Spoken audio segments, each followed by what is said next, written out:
সমসাময়িক প্রযুক্তির বিকাশের সঙ্গে সঙ্গে হারিয়ে যাচ্ছে হারিকেন, চেরাগ কিংবা সুপারিখোলের গাড়ির মতো গ্রামীণ ঐতিহ্যের অনেক অনুষঙ্গ। সে হারিয়ে যাওয়া শৈশব আর সংস্কৃতিকে নতুন প্রজন্মের কাছে তুলে ধরতে ব্যতিক্রমী উদ্যোগ নিয়েছে কুমিল্লার লাকসামের একদল ক্ষুদে শিক্ষার্থী। মোল্লাবাড়ির উঠান জুড়ে উৎসবের আমেজ।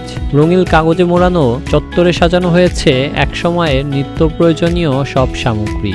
তবে এগুলো কেবল প্রদর্শনী নয়, বরং নতুন প্রজন্মের কাছে এক অজানা ইতিহাসের হাতছানি। প্রদর্শনীতে রাখা হয় কেরোসিনের কুপি, যাকে স্থানীয় ভাষায় বলা হয় চেরাগ, আর সেই চেরাগ রাখার কাঠ বা বাঁশের স্ট্যান্ড রুয়া।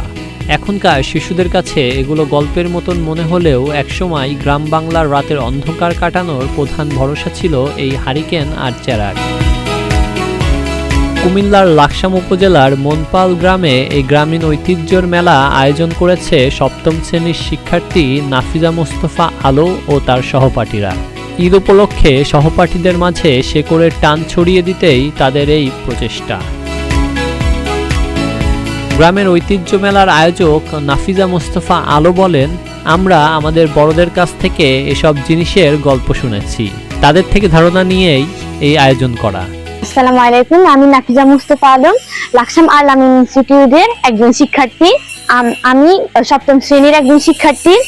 আমরা গ্রামে একটি গ্রামীণ ঐতিহ্য মেলার আয়োজন করেছিলাম, যেখানে বিভিন্ন গ্রামীণ ঐতিহ্যবাহী জিনিসপত্র ছিল যেগুলো আমরা চিনি না।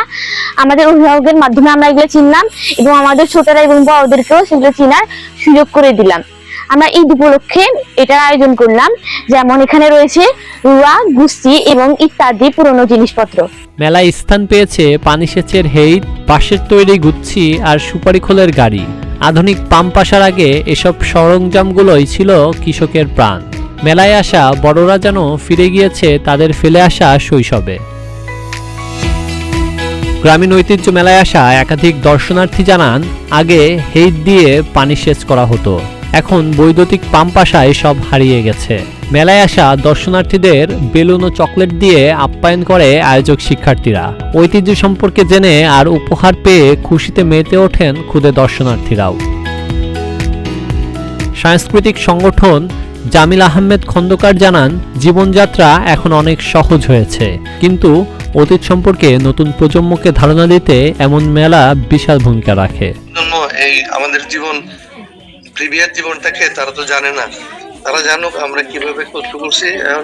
হয়তো নতুন ভাবে আবর্তনে নতুন ইতে আবর্তে আবার নতুন ভাবে হয়েছে, আবার আগামী 50 বছর 60 বছর পর আবার আর একটা নতুন তখন এটা এই জন্য আমাদের ঐতিহ্যকে ধরে রাখার জন্য আমাদের এটা অনেক দরকার, এবং এটা যদি তোমার থেকে শুরু হয় অনেক ভালো আর কি। এটা যাতে মানে সবাই ফলো করে আর কি, তোমার বিষয়টা যে যেখানে থাকে ওই থেকে যাতে জিনিসটাকে সবাই এনকারেজ করে, তাহলে এই জিনিসটা হারিয়ে যাওয়া জিনিসগুলি সবাই জানবো। আমরা আগের দিনের মানুষগুলি যারা 70-80 বছর আগে আসছে তারা জানতে পারবো যে মানে কি ভাবে কি করছে, জীবনযাপন করছে। বর্তমানে জীবন কত সহজ হয়ে গেছে। ক্ষুদে শিক্ষার্থীদের এমন সৃজনশীল উদ্যোগ আমাদের শেকড়কে মনে করিয়ে দেয়। তাদের হাত ধরে বেঁচে থাকবে আমাদের সংস্কৃতি, এমনই প্রত্যাশা সবার।